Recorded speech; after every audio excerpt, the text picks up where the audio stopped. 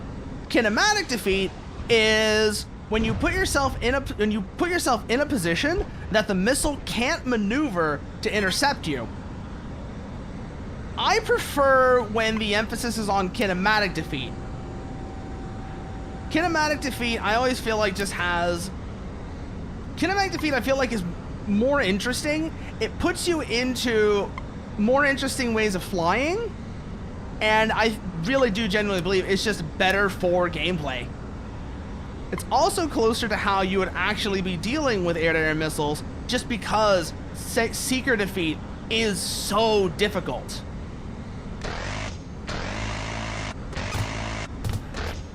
Okay, that's one down.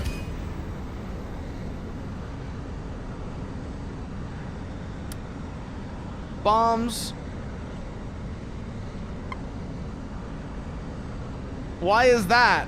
Why is that, Chibusi? Why would you die?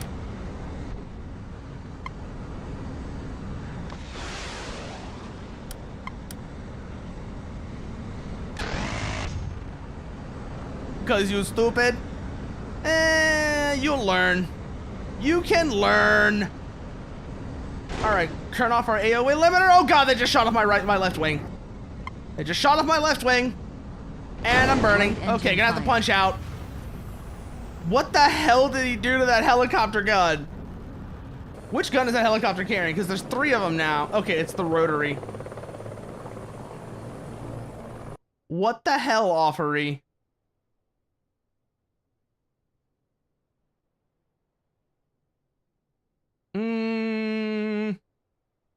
Okay, let's see if we can load here then. Let's go Kingpin pods. 20 mils. Leave that empty. Then let's go for the ATP ones.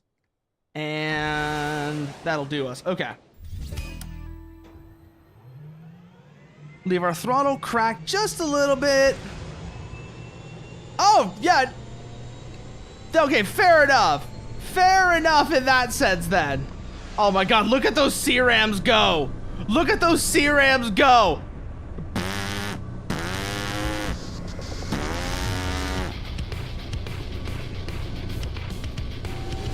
Okay, gear up.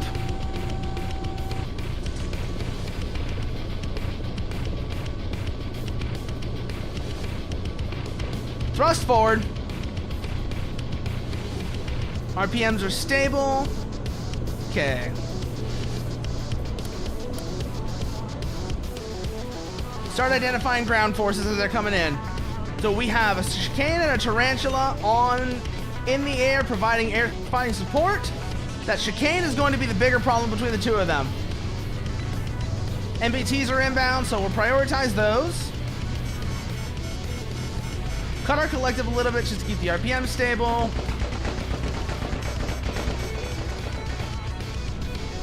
Where does that put us? We are in range? Rifle, rifle, rifle.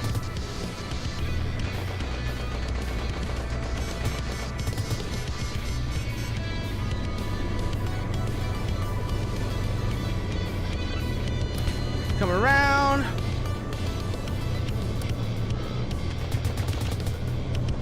Okay, door guns are reloading. Continue orbit, though. Cut thrust. Tarantula's down. Okay.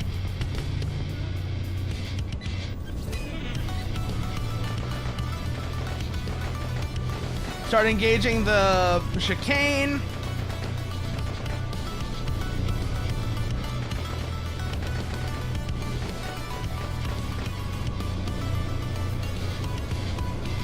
Bring ourselves over bring ourselves over starboard gun. Good hits on target.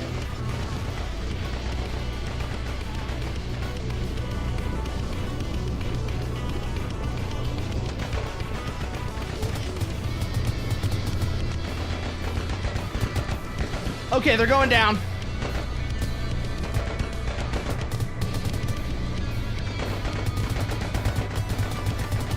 Now they're definitely going down.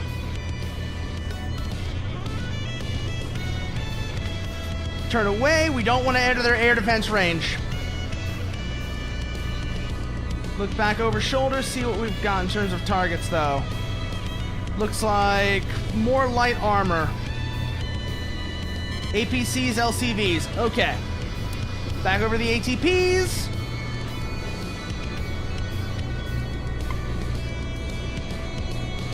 They bunch together, which is good for us. Bad for them, because watch this. All right. Missile inbound, flares out. Get to the ground, go to ground. Currently only, still have 4 shots left.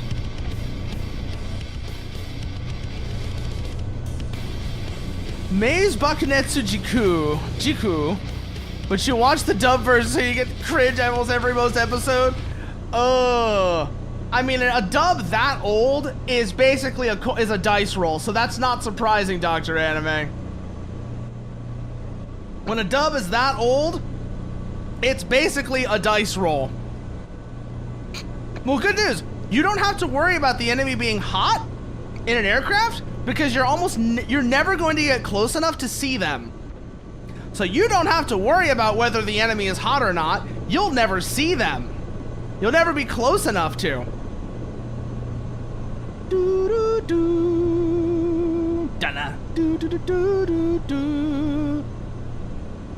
Well, at that point, you're basically out of the fight anyways. That's the real answer there, Chumbusi, is in that case, you're basically out of the fight anyways. Do do do. Do do do do. Da da da da. Ba da ba ba ba da na. Da na da da na da da. Da na na na. Okay, reverse thrust. Once we're under 150, cut neutral.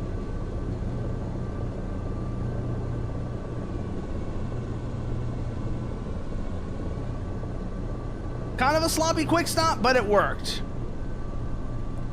All right, line ourselves up with the ramp. Actually, line ourselves up with the helipad. So it is right there. Manage our collective, put gear down.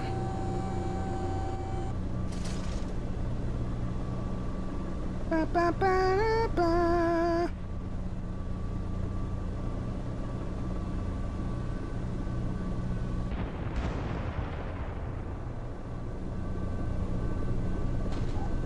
All right, gear down.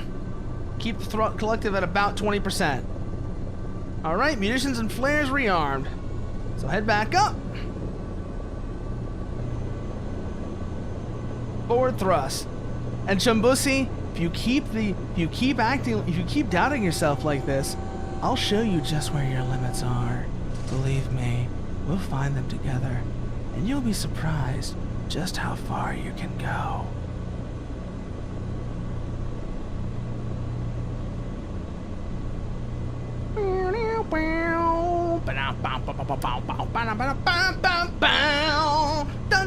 I still had the kingpins. God damn, I didn't realize I still had the kingpin pods.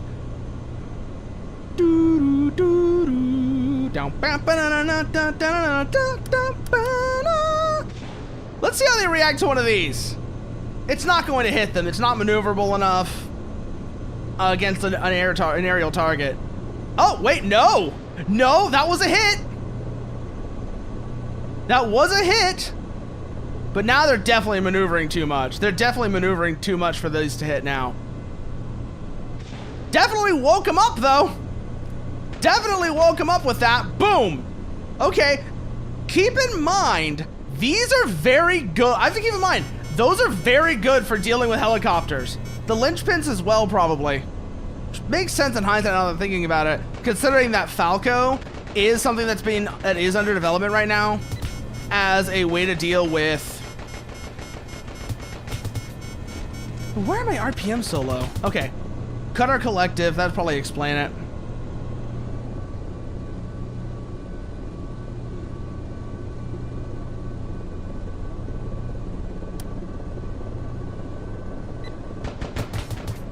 Okay, that's the last of those Hex Hounds done. Looks like those were the anti-tank ones as well. So those would have been a problem if they'd been allowed to continue going forwards. Alright, pull ourselves up. Back forward, re-engage forward thrust. This is actually one of the, so this right here, the UH-90 Ibis, this is the most recently added aircraft to the game, and it's a really interesting one. Because as you can see, it is a coaxial compound helicopter.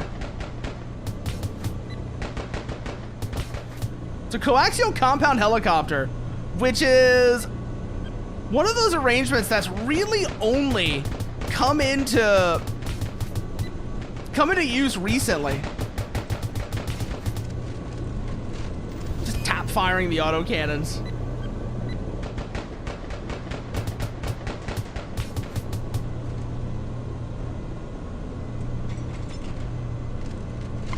I found out that's actually really useful, both on this and the chicane.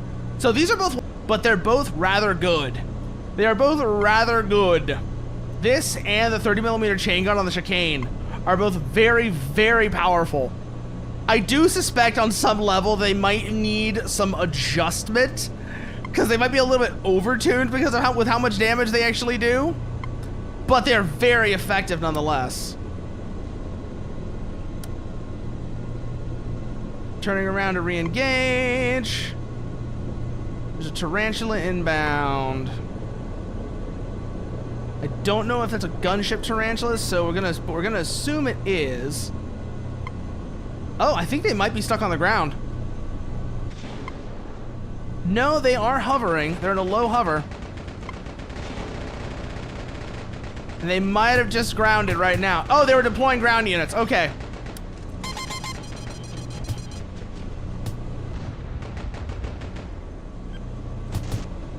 What were they dropping? Right fan failure. Right engine failure. LCVs. Okay. Let's take those out real quickly. We have a loss of power, so cut the fans. And let's get the hell out of here.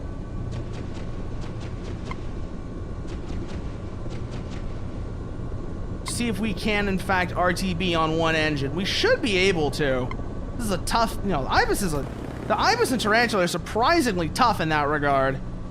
Yeah, okay, we are good for RTB, but that's all we're going to be able to do.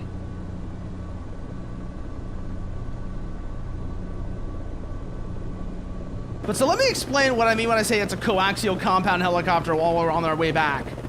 On our way back to the airbase. So, coaxial refers to those two rotors up top. See how they're stacked one on top of the other? That is called, so that's called a coaxial arrangement because they're on the same axis.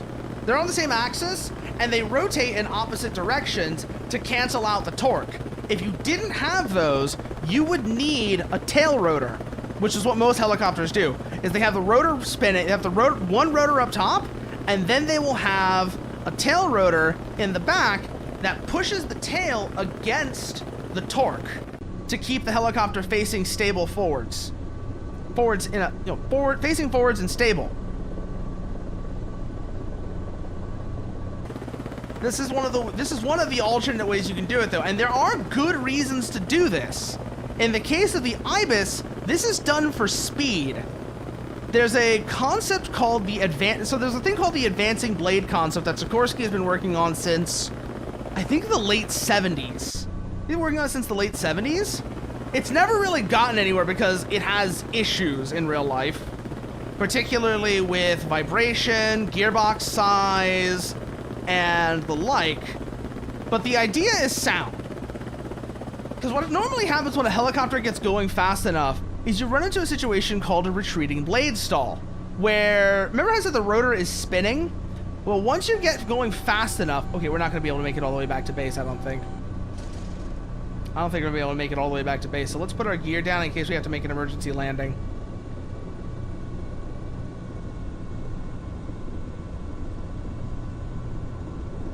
Once you get up to a certain speed, though, the blade that's going backwards on the rotation will start to stall. It can't keep its lift up, and in that situation, the helicopter will start to roll, and it'll keep doing that uncontrollably. It'll roll uncontrollably, and you can't counter it out. So you have to back off. You have to slow back down in order to catch it before it basically crashes the aircraft. Whether it crashes the aircraft or breaks the rotor assembly, you have to slow back down before that happens. The advancing blade concept gets behind that by having the two rotors stacked on top of each other that are spinning in opposite directions and also making the hub semi-rigid. That's important for other reasons that are kind of weird and complicated, and I am not qualified to explain. But it's semi-rigid. But now, since you have those two rotors spinning, you have two rotor discs spinning in opposite directions, you also have advancing blades on both sides of the helicopter, which means, at least in theory, you cancel out the retreating blade stall.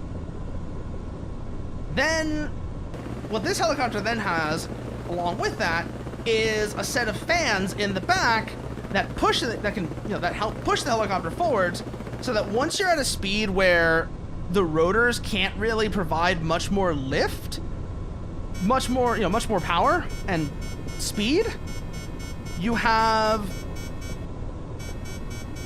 let the fans take over, and then the rotor just basically acts as a spinning wing.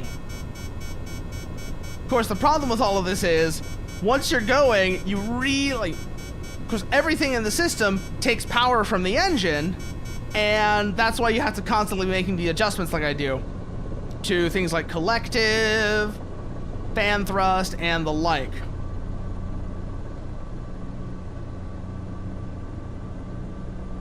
Keep it gentle.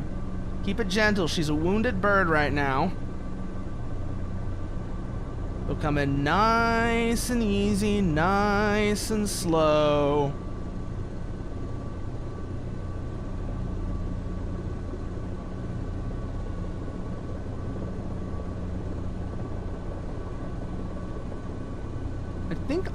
I think one of the rotors is also kind of damaged, which is why when we drop collective we start yawing like that. But I don't think that normally happens.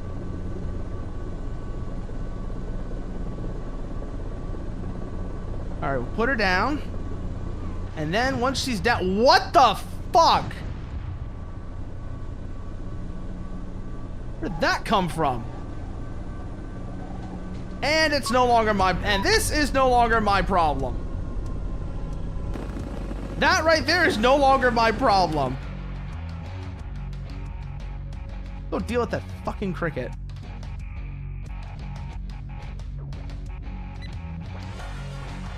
Shall we?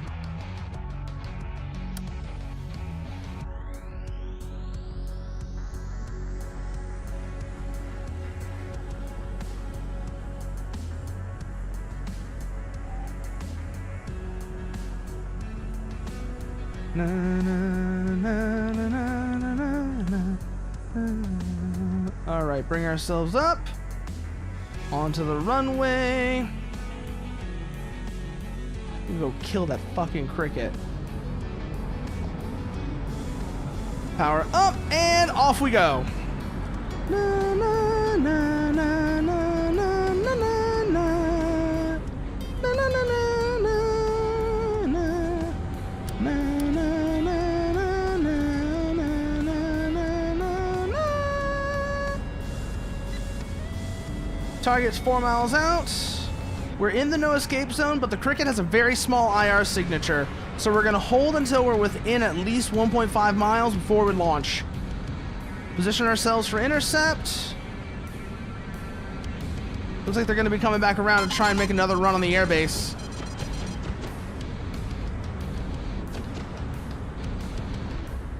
Fox 2. Got him.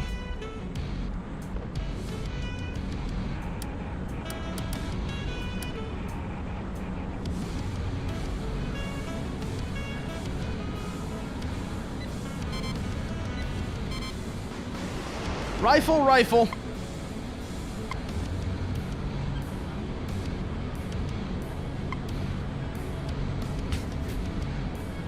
You might be wondering what those words I'm using are. So those are called brevity codes, and they're typically used to convey information about what you're doing. So for example, whenever I say, so Fox 2 refers to an infrared guided air-to-air missile. Rifle refers to air-to-ground missiles.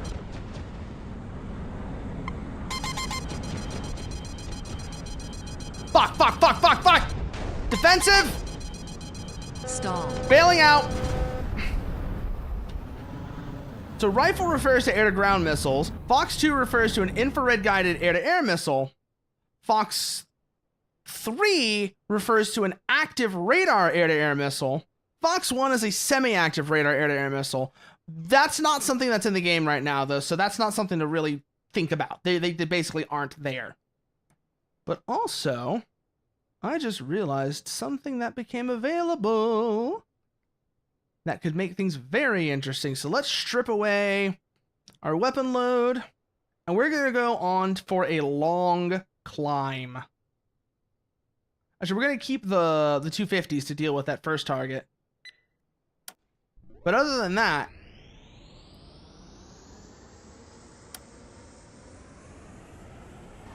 yeah, other than that, we're only going to keep the one other weapon. And you'll see why this game has the name it does. You'll see where the title of this game comes from once we get there.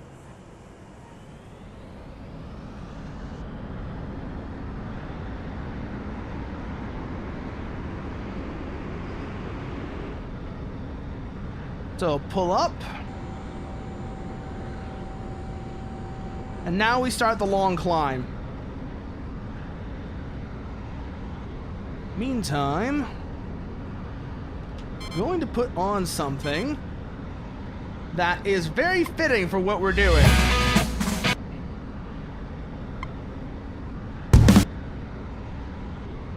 There it is.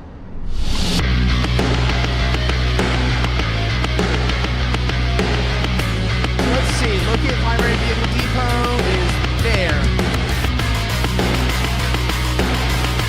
Current altitude, 4,500 feet. Once we're at about 10,000, we'll turn it on target. Continue a slow climb. We'll continue climbing though, whilst doing so, but we'll probably level off the climb a bit.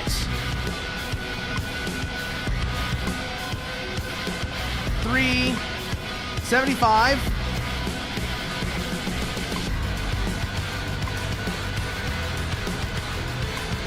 $9,000.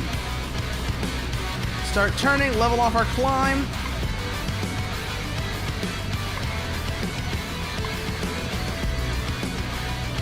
Hold a 5-degree climb now. Hold a 5-degree climb now. It'll put us at about 2,000 feet per minute. What's our current time to release? About 50 seconds. Bombs will have a 25-second time of flight.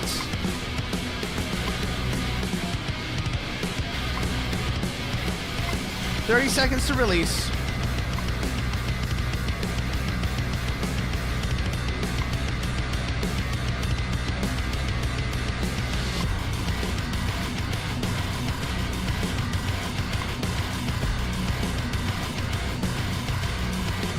5 seconds to release. 1. Bombs away, bombs away.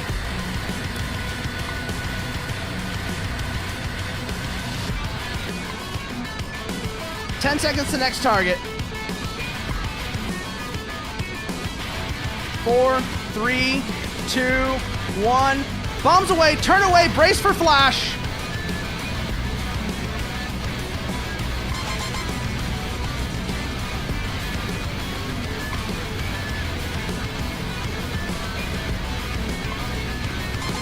Vehicle Depot is down. Let's see if we get through. Let's see if we get through. There's a lot of air defense that's got to fall through. And we have detonation.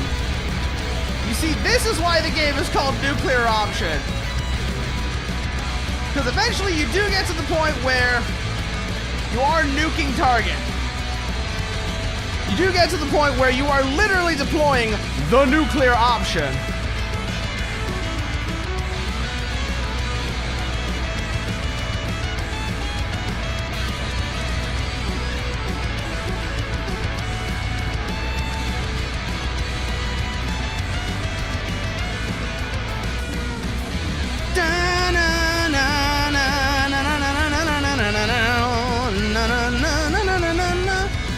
Alright, throttle down. We are back at base. We need to get our airspeed down.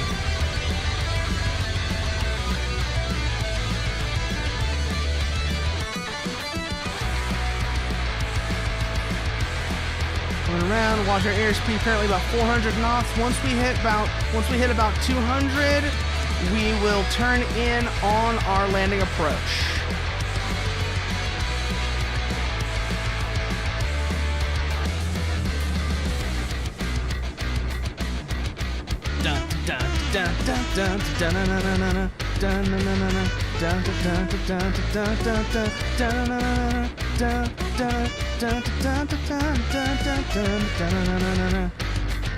A little bit more throttle to maintain our turn. Okay. Cut our speed further. Gear down. We're coming in too fast right now, but it'll be fine. Watch.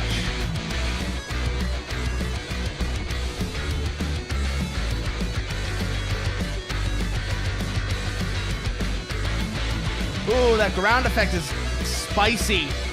That ground effect is spicy. Bring our nose down. It's a much floatier aircraft than the base game. That much for sure. We might not have enough runway. Okay, throttle back up. We don't have enough runway. Guys, make another go around.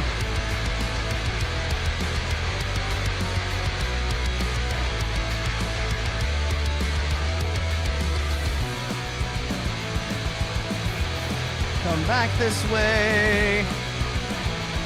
Align ourselves with the runway. Okay, we're good.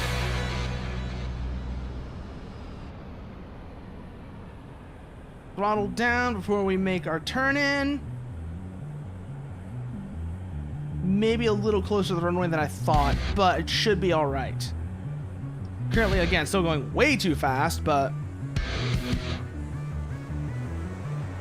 See? All right, let's catch the ball.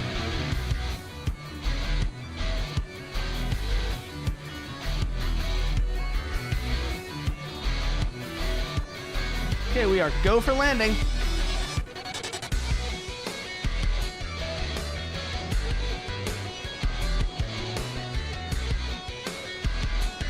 Oh, that ground effect is fighting me so bad. All right, we have good glide slope. 97 knots. Wheels down. Brake, air brakes. Slow to about 30 knots. Then taxi off the runway. Next available opportunity. Which is going to be all the way at the end. Okay. Yeah, taxi off at the end of the runway.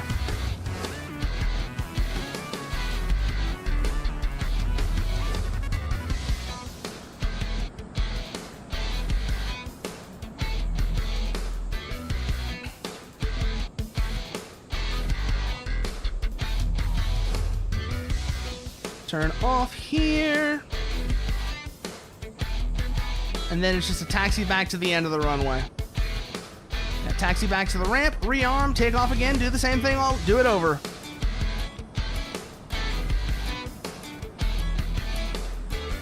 Keep good, safe taxi speed at around 30 knots. Na, na, na, na, na, na.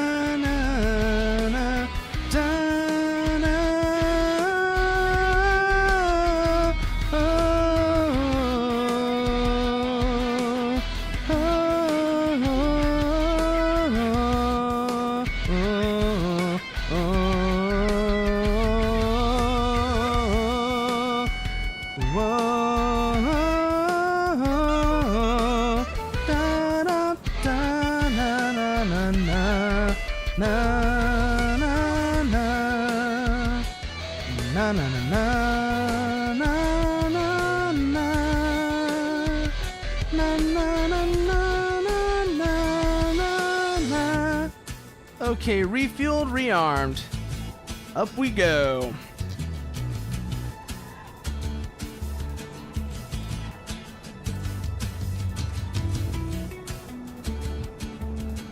Pull up to the line. As before. Hold brakes. Throttle up. Release brakes, and off we go.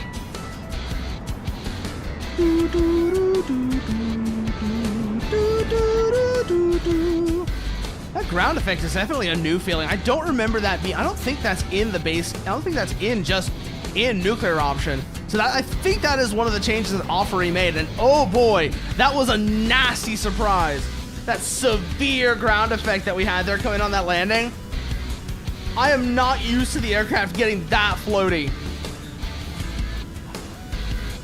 I think that was what that was. I think that was ground effect. That might have been the fly-by-wire acting up, but I'm not sure.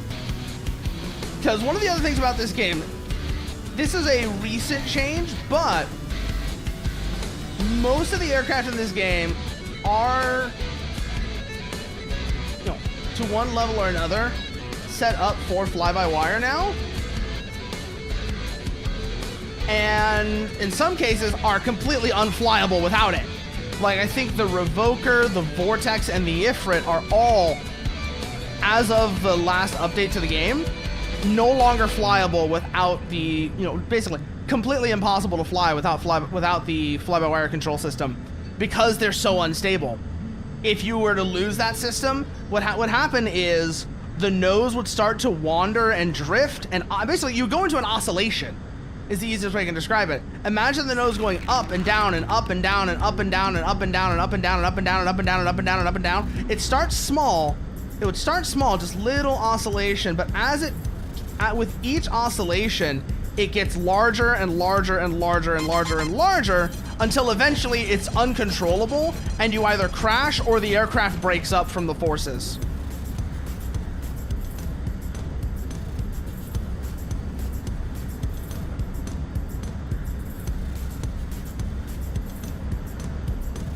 Bombs are inbound.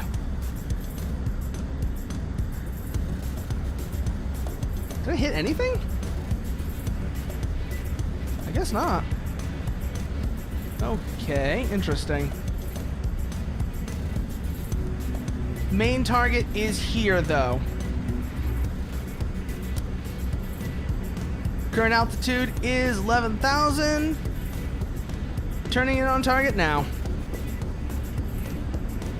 Keep it nice and gentle. We got no reason to rush, and we want as much airspeed as we can get.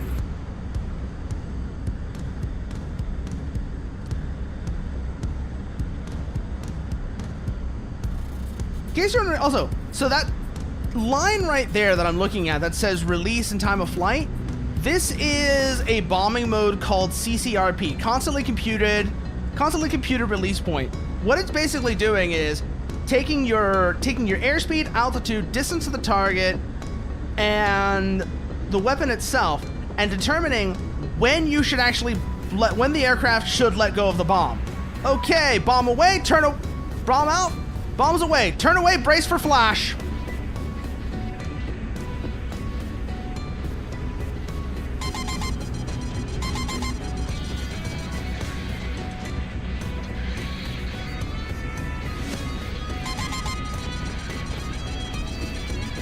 Oh, landing on a carrier that is a thing in this game. That is a thing in this game, Dr. Anime. It's very funny you mentioned that. It is very funny you mentioned landing on a carrier, because there are carriers in this game. In fact, there are 2 different types of carriers. There is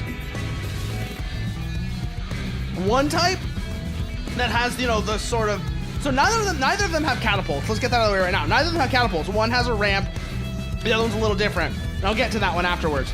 But one actually does have the wires. Like when people think of landing on an aircraft carrier, we have to catch the wire. There's one carrier in this game that has that. The other one is arguably a little bit more interesting. It is what's called a STOVL carrier, short takeoff, vertical landing. What that means is, so when you take off, the aircraft has some additional lift systems that help it take off in less distance. But then when it comes back over to the carrier, it would land either vertically or while flying very slowly. Let me see if I have a mission that's actually, if I have that carrier landing mission or not. There's a mission there's a mission that somebody made that's actually entirely set up for, there it is, yeah, carrier landing practice. So yeah, it's funny you mentioned carrier landings,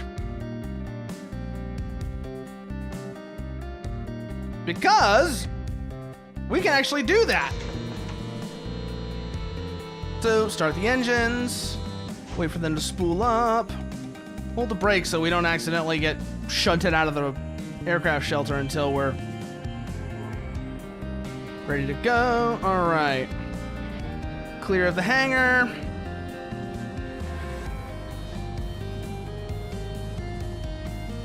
Taxi to runway 17.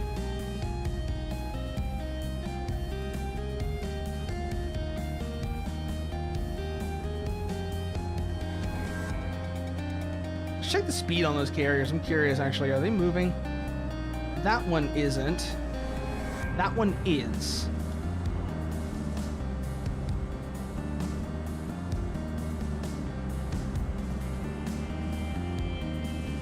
Taxi to runway. And I know we're not doing this in darkness, which is going to make things a little bit easier for us, but I could go and change that actually. I'd have to restart the mission to do it, but I could go and actually set it to be a night landing.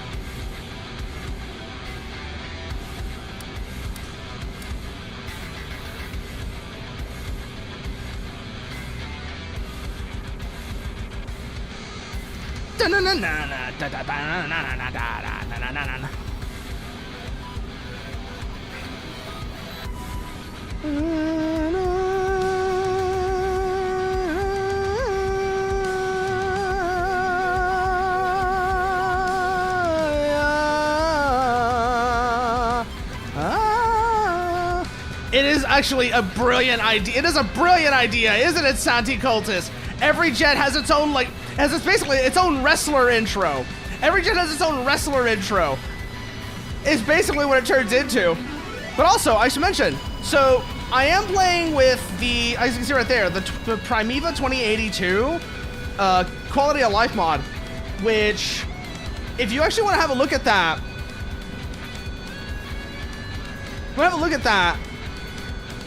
there's actually a really good video. I think Offery has a video up where he's actually got the link to the 2082 Discord. And if you want to have a look at it, if you haven't already, you can find it there.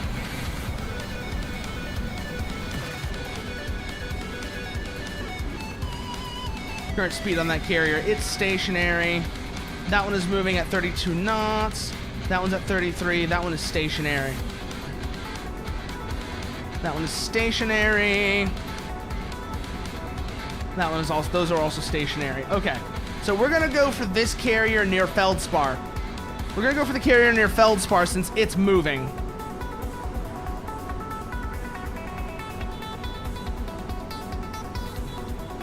Let's see how we get there now. Okay, so we're gonna run northeast along Feldspar Island and then go from there. Once we get to Feldspar Island, we'll start our turn in and go from there. Dun, dun, dun, dun, dun. And this part, so this is the, so I don't know if you know this, the Ifrit theme recently got revised. It's been a little split in opinion, but it is definitely an interesting theme. It does have me wondering if they decide to go and do a new version of, say, the Revoker theme, what's that going to sound like? Considering that that theme is one of the most iconic in the game, especially the saxophone section at the end, you know.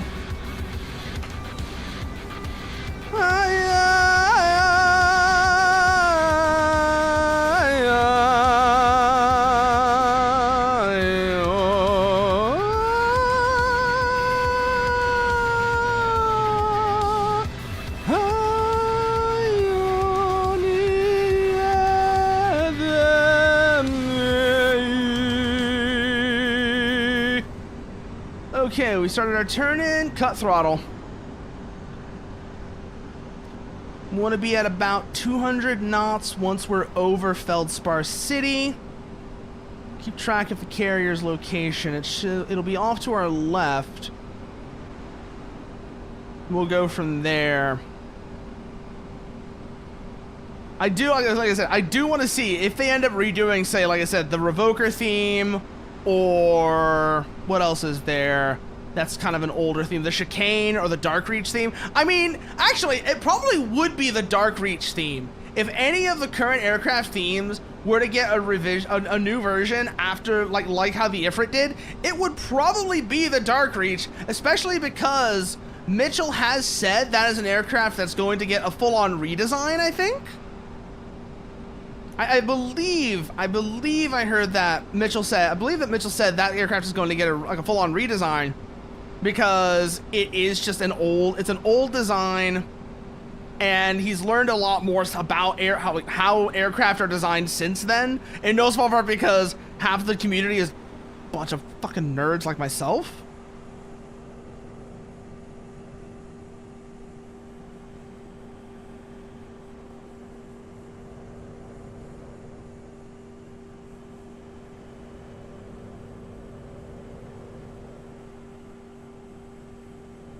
Let's see if we can land this carrier before the ads start. Probably not. Probably not, just because of how long the approach is gonna take. But let's see if we can do it. We got a minute and a half to go.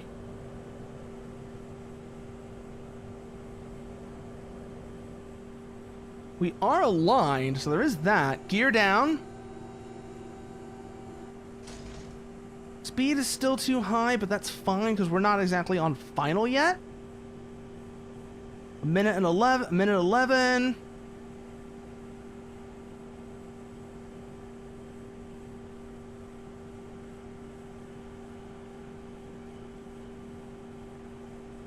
Need to align ourselves with the deck, though. We're not in line right now. Gotta remember, it's an angled deck. Glide slope is good. We want to hold that roughly.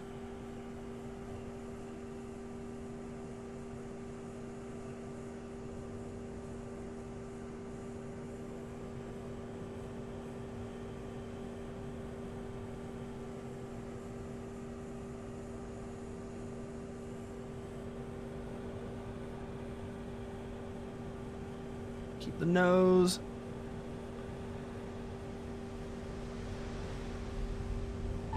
Okay, we caught the third wire. We're down. Hey, we did it!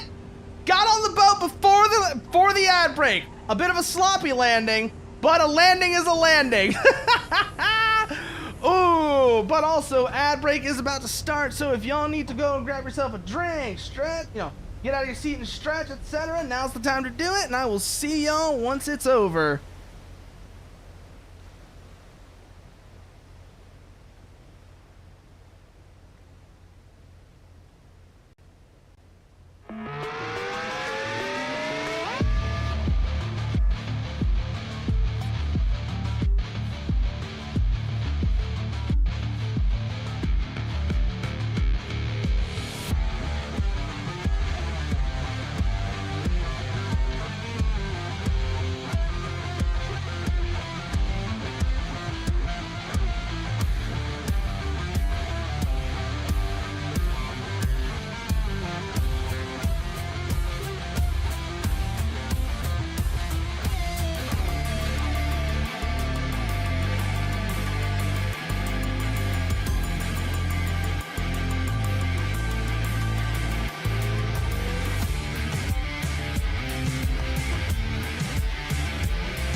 right, we're back. Now now for the Annex. So like I said, there are two carriers in this game, right? So there's the Hyperion, which is what we just landed on. This is the carrier for the Ifrit and some other aircraft. And then, you know, but this is the main carrier. This is the main carrier the Ifrit is meant to operate off of. Then there's also the Annex class. The Annex is meant for the Compass. Not the Compass, the Vortex. I said Compass. That was like Compass for. The Compass is for the Hyperion. Actually, what the hell am I talking about? But no, this is the aircraft that the Annex is for. Take those wingtips off. I don't need those. Otherwise, we are good to go, though. Bring the engine up. And so remember, like this is the jet that if you were here earlier, I was trying to play part of its theme, specifically the bass line. I was going through and I was trying to figure out how did Jeremy get that really, really nice. So this is really nice clank that you can hear in the middle section of the Vortex theme. And I was wondering, how did he get that? Because it sounds really damn good. So let's bring nozzle into position. Align ourselves on the runway. Stop. Control check.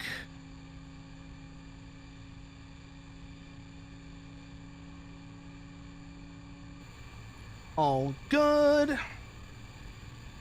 Okay. Throttle up. Let go, and off we are. Off we go. Just slight back pressure on the stick, and we're up.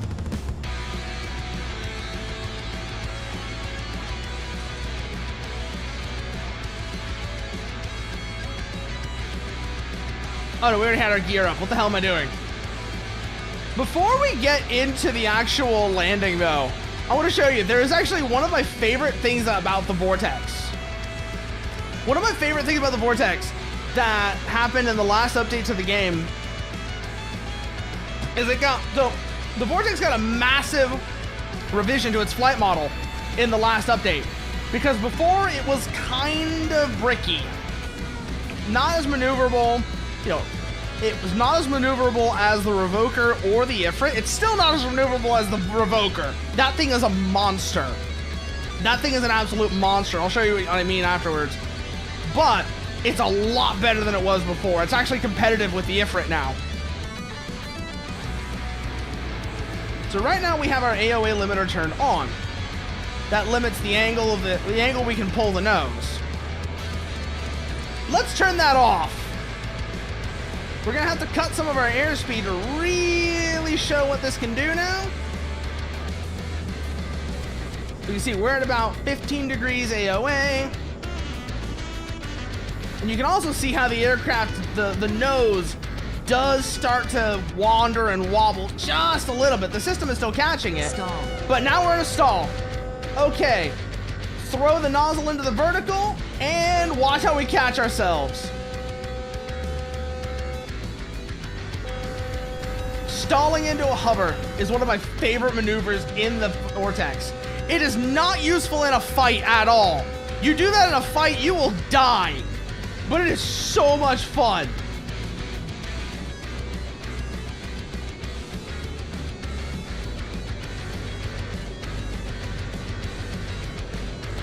Hard pull. Kick the rudder.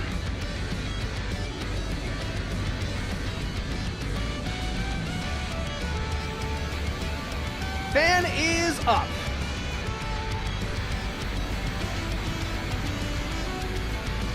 The Revoker is capable of doing a similarly insane maneuver, but it does it very differently. And I love the distinction between it and the Vortex in that sense. Because like I said, the Revoker is insane. Like, if you have not played this game, you don't know what I'm talking about, of course. But trust me, the Revoker is insane. That thing can pull so hard. Stall. All right, enough fooling around. Let's go find that carrier. So, the Annex that's moving is the one we want. That's the Hyperion that's moving. Annex that's moving is to our southeast. So we're gonna follow Feldspar Island again, and you're gonna see just how different of an approach the Vortex has compared to the Ifrit. Because in the Vortex, you come in much slower. It feels strange. The first time you do it, it feels absolutely insane. Because it almost feels like you're in a helicopter, you're going so slowly. But once you get used to it, it actually is a really nice way to approach. So there's really two ways you can do this. The way I'm talking about is what's referred to as a shipboard rolling vertical landing, where you never come into a hover, but you basically do a very, very slow, sort of like how you would land on a runway, but very slowly. I'm talking like 60 knots. Sometimes even slower than that. Sometimes even under 50 knots. Anywhere from like 30 to 60 knots. That's how slow you're going when you do a shipboard, a rolling vertical landing. The more traditional way aircraft like this would land on a ship, though, is they would match the ship's velocity, pull up next to the ship, and then sidle over before coming down vertically. I don't like that landing approach, personally, because it means I have to hold a hover, which is already annoying, and then, on top of holding a hover, I then have to bring myself, and I have to hold a hover while matching the ship's velocity. And that is an unpleasant process. And while doing so, you then have to move, sidle over so that you come over the ship's deck, and then you cut throttle. Not all the way, but you bring yourself down.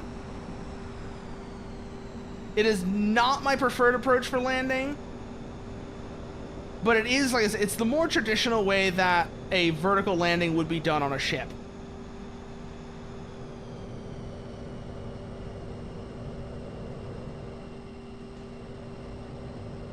Start bleeding off speed.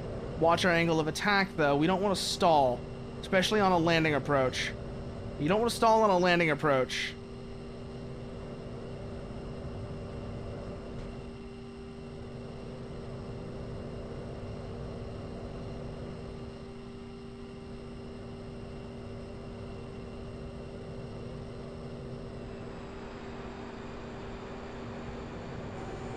Gear down.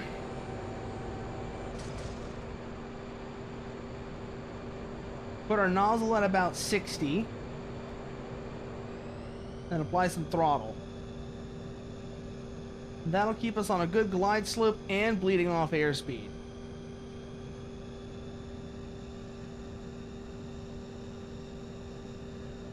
Like I said, when we get there, we're going to be at ideally around, like I said, 40 to 60 knots. Current speed on that carrier, it's probably about 33. Let me check. Yeah, 33. Okay, so we can't go below 33 or we won't be able to catch the carrier. Keep that in mind.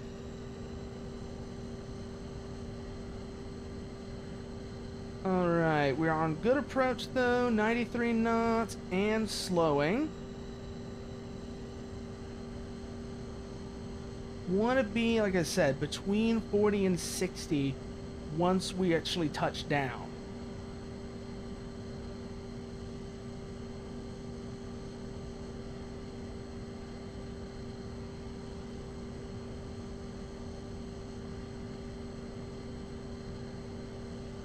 Turning in so that we're better aligned. And then once we have our alignment, we will turn back to face the carrier. Current airspeed is still at about 90 knots, though.